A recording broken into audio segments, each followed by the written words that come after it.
নমস্কার এবং অমিতাভর আরও একটি পর্ব নিয়ে আমি অমিতাভ আপনাদের সঙ্গে আবার চলে এলাম ঠিক আপনাদের কাছে পৌঁছে দেওয়ার জন্য। বেশ কিছু মানুষের কথা যেমন পৌঁছে দেই, আজকেও তেমনই দুজন মানুষের কথা বলবো। এরা খুব পরিচিত মানুষ, আমাদের জীবনযাত্রার সঙ্গে জড়িয়ে আছেন। বাঙালির জীবনযাত্রার মধ্যে তারা থেকে যাবেন যতদিন যতদিন বাঙালি পৃথিবীতে থাকবে। প্রথম যার কথা বলবো তাকে আমরা চিনেছি অন্য কর্মজগৎ দিয়ে, কিন্তু তার একটা আলাদা পরিচয়, একটা অতীত ছিল। সেই অতীতটা আজকের প্রজন্মের বেশ কিছু মানুষ জানলেও হয়তো সবাই জানেন না। তাই সেই মানুষটাকেই আপনাদের সামনে তুলে ধরার জন্য আজকের পর্বে প্রথম তার ঘটনা। একজন ব্রিটিশ ইনফরমারকে মারার অপরাধে তার নামে ওয়ারেন্ট বের হয়। ওয়ারেন্ট বেরিয়েছে অগত্যা ঢাকা থেকে কলকাতায় চলে আসে। বাল্যবন্ধু গোপাল এবং তার পরিবার কলকাতায় আসছিলেন গাড়িতে। সেই গাড়ির পিছনের সিটের পাদানিতে শুয়ে শুয়ে কলকাতায় পৌঁছে যাওয়া। পেছনের সিটের পাদানিতে শুয়ে যে মানুষটা কলকাতায় এলেন, সেই মানুষটি সুদীর্ঘ অভিনয় জীবন ঠিক কত মানুষকে তিনি হাসিয়েছেন তার পরিসংখ্যান না পাওয়া গেলেও জোর গলায় বলা যায় আনন্দের জোয়ারে মানুষকে শুধু হাসিয়েছেন, ভাসিয়েছেন, মাতিয়েছেন নয়। ঢাকা বিক্রমপুরের পাঁচগাঁয়ের ছেলেটি বিপ্লবী দীনেশ গুপ্তের ঘনিষ্ঠ হয়ে বিপ্লবে সশরীরে অংশগ্রহণ করেছিলেন। হ্যাঁ, স্কুলে তার নাম ছিল সাম্যব্রত বন্দ্যোপাধ্যায়। অত্যন্ত মেধাবী ছাত্র সাম্যব্রত বিনয় বাদল দীনেশের যে অন্যতম বিপ্লবী দীনেশ গুপ্তের অত্যন্ত ঘনিষ্ঠ ছিলেন। দিদির নাম প্রকৃতি। প্রকৃতির লীলা রায়ের স্বদেশী দল জয়শ্রী পার্টির সদস্য ছিলেন এবং ওখানেই তার সাথে আলাপ সেই অমর ত্রয়ী বিনয়, বাদল এবং দীনেশের সঙ্গে। দিদিকে দেখেই স্বাধীনতা সংগ্রামে উদ্বুদ্ধ হওয়া।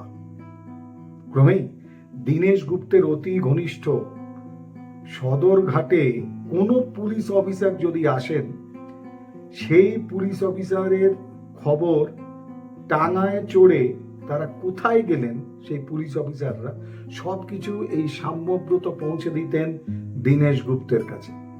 পুরস্কার মিলত, দীনেশ দার কাছ থেকে পুরস্কার মিলত লজেন্স, বিস্কুট আর তার সঙ্গে সিনেমা দেখার টিকিট।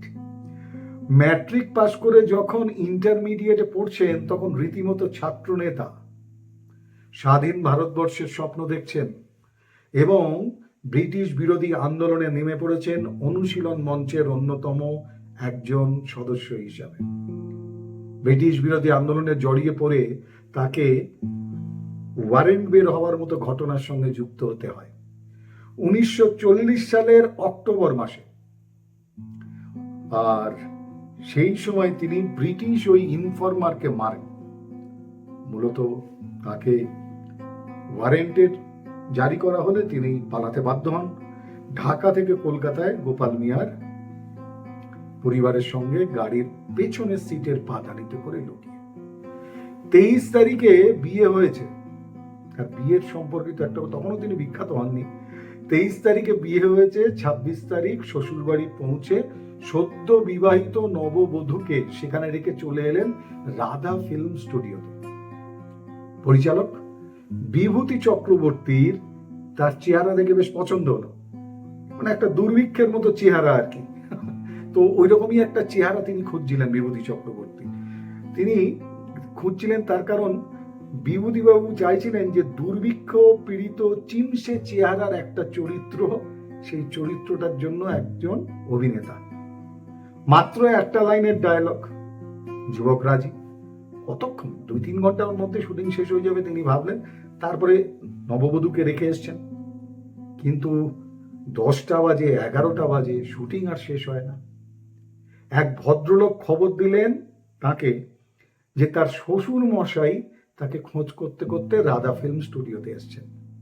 ভাবুন কাণ্ড, নববধূকে 3 দিনের দিন রেখে দিয়ে সকাল থেকে 1 লাইন ডায়লগের অভিনয় করার জন্য সকাল থেকে রাত 10টা-11টা পর্যন্ত তিনি স্টুডিওতে। এবং খবর পেয়ে তিনি কি দাঁড়ালেন শ্বশুর মশাইয়ের সামনে। সদ্য বিবাহিতা সহধর্মিনীর পিতা দেখছেন জামাই সঙের মতো সাজে, সঙের মতো সাজ, মেকআপ, দাড়ি, দড়ি দিয়ে চট বেঁধে পড়ে আছেন। এরকম একজনকে দেখে শ্বশুর মশাইয়ের তো অবস্থা সঙ্গে। ভদ্রলোক জীবনে কখনো সিনেমা দেখেননি, জানেন তো। ভদ্রলোক তখন ভাবলেন যে জামাই শুনেছিলেন চাকরি করে, এখন দেখছেন এ তো সিনেমার অ্যাক্টিং এর কাজে যুক্ত। বোধহয় কন্যার বিয়ে এই পাত্রের সাথে তিনি আগে জানলে দিতেন না। কিন্তু তিনি যে ভুল ছিলেন সেটা পরবর্তীকালে সমগ্র বাঙালি জাতি চোখে আঙুল দিয়ে দেখিয়েছে, আর তিনি দেখিয়েছেন। কিন্তু শেষ পর্যন্ত রক্ষণশীল শ্বশুর মশাই তার কাছে জামাই আরো কিছুদিন পরে বাংলা চলচ্চিত্রের হাস্যরসাত্মক চরিত্রের একজন স্তম্ভ হয়ে উঠেছিলেন। থিয়েটার, জলসা, কৌতুক নকশা, রেডিও নাটক কিংবা ইস্ট বেঙ্গল ক্লাব, এসব করে দিনগুলো ভালোই কেটেছে তার।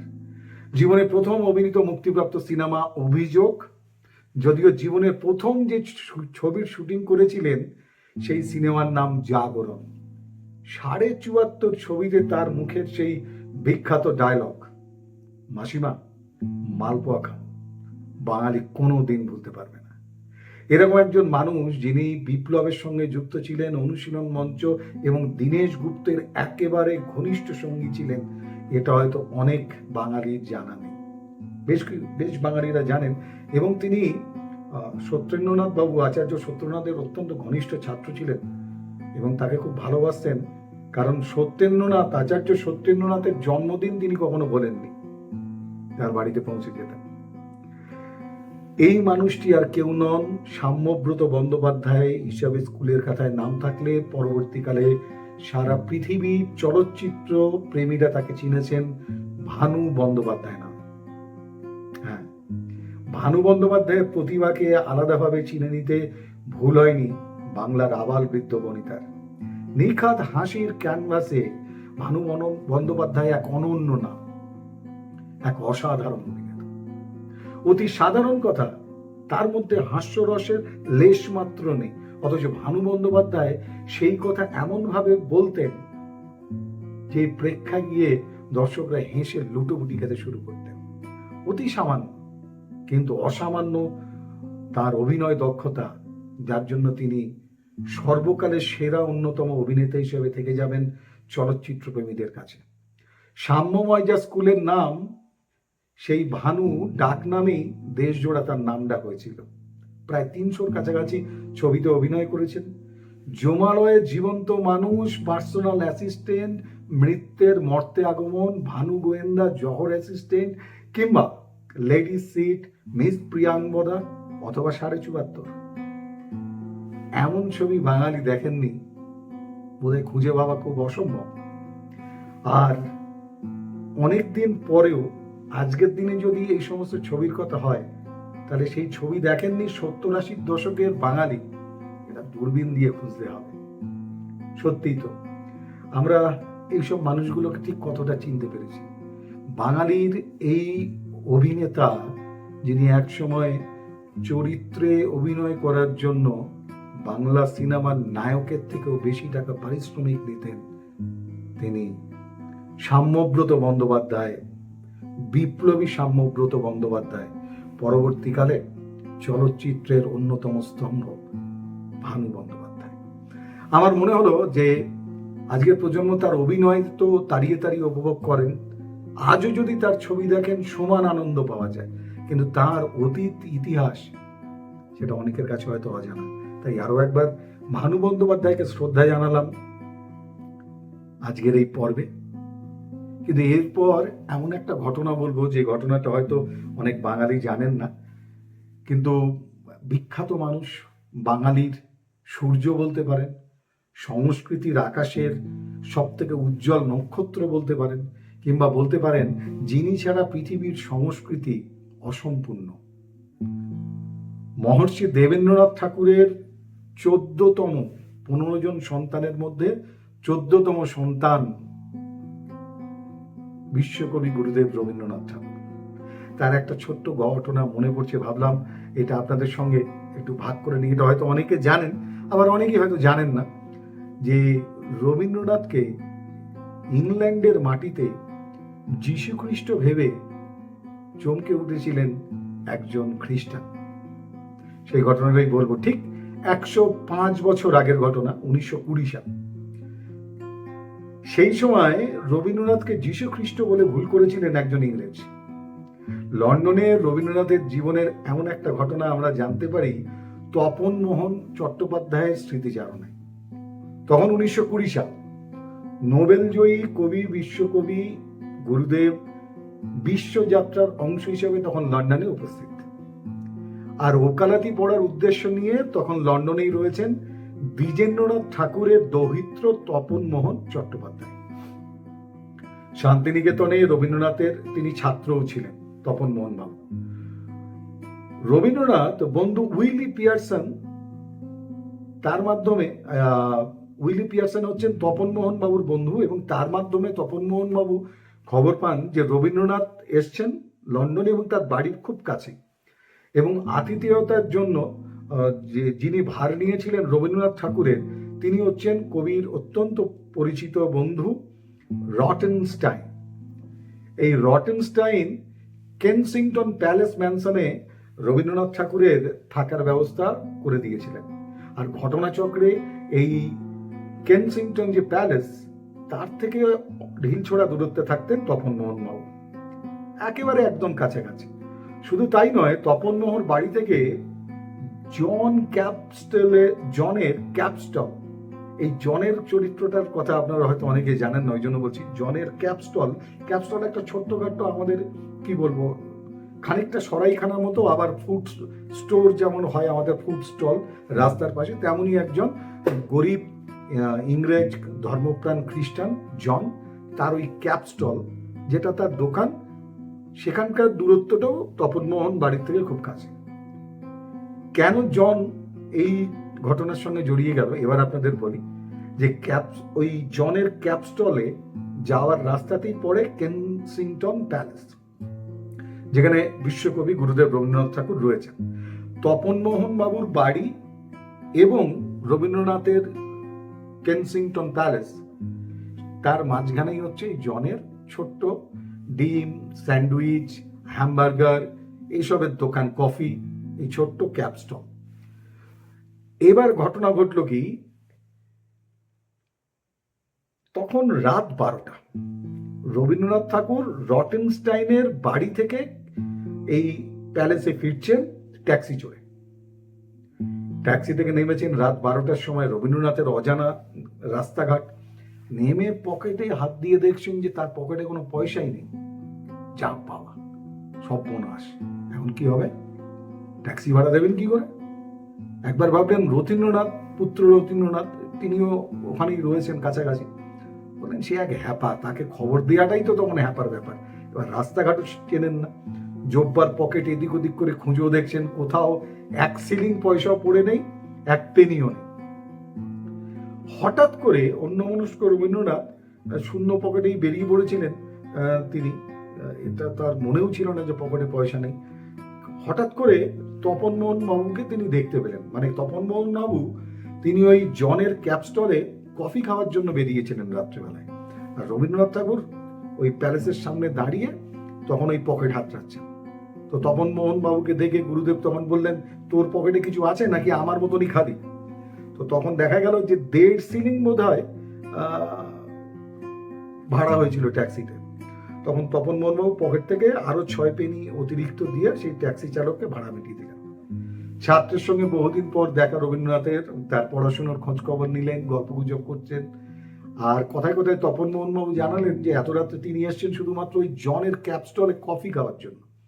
তো তখন রবীন্দ্রনাথ বললেন, চলো তাহলে আমিও যাই সঙ্গে।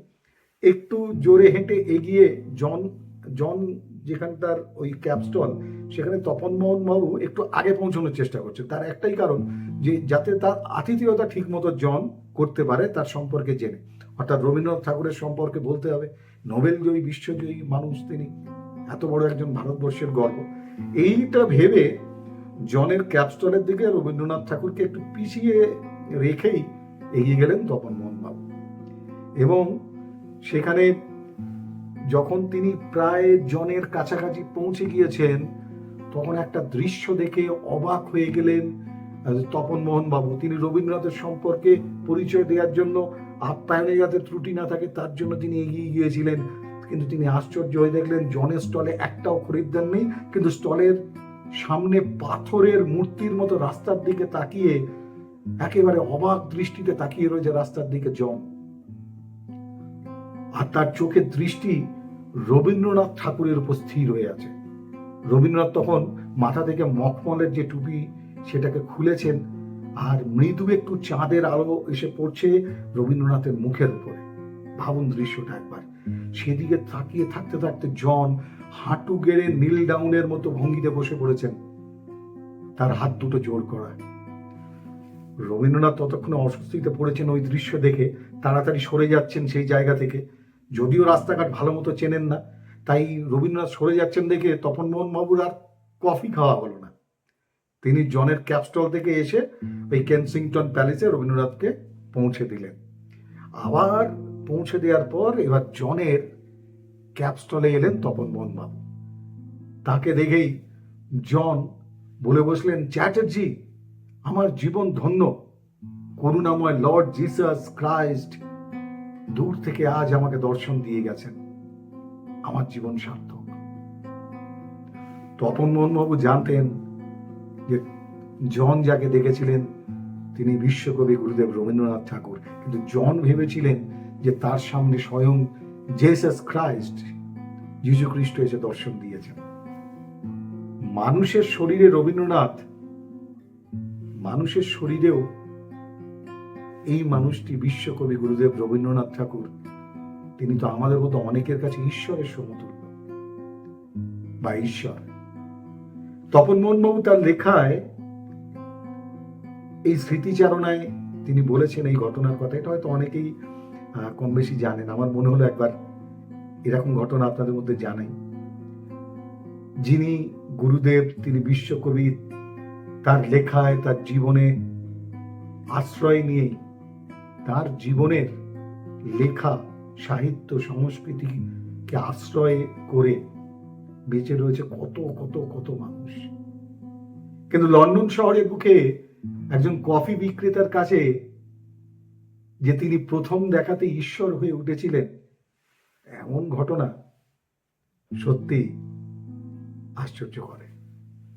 হয়তো রবীন্দ্রনাথ ঠাকুরের এই ঘটনাটা অনেকের জানা নেই, তাই আজকে মনে হলো ভানু বন্দ্যোপাধ্যায়ের অতি তার কবিগুরুর এই যীশু খ্রিস্ট ভেবে লন্ডনের বুকে তার সামনে জনের সেই হাঁটু গেড়ে বসে জোর হাতে নীল ডাউন করে শ্রদ্ধা জানানো, এটা বোধহয় আমাদেরকে সবার কাছে নতুন করে পৌঁছে দেওয়ার একটা চেষ্টাই মাত্র করলাম। এরকম কত অজানা ঘটনা রয়েছে বিখ্যাত মানুষদের, আর সেগুলোকেই প্রত্যেকটা পর্বে তুলে ধরার আমি সাধ্যমতো চেষ্টা করি। হ্যাঁ, আমার এখানে বিনোদন সেই অর্থে চোখ টানার মতো বিনোদন কিছু আমি সংগ্রহ করতে পারিনি, কিন্তু সবকিছুর ঊর্ধ্বে যারা রয়েছেন তাদেরকে জানানোর এই প্রচেষ্টা, এটাই আমাকে বারবার উৎসাহিত করে এই এবং অমিতাভর পর্বগুলো তৈরি করতে। আজকের মতো বিদায় নিচ্ছি। সবাই ভালো থাকুন, সুস্থ থাকুন, সতর্ক থাকুন, সাবধানে থাকুন। পরের পর্বে আরো অন্য কোনো গল্প নিয়ে আপনাদের সঙ্গে উপস্থিত হব। ততক্ষণের জন্য শুভরাত্রি।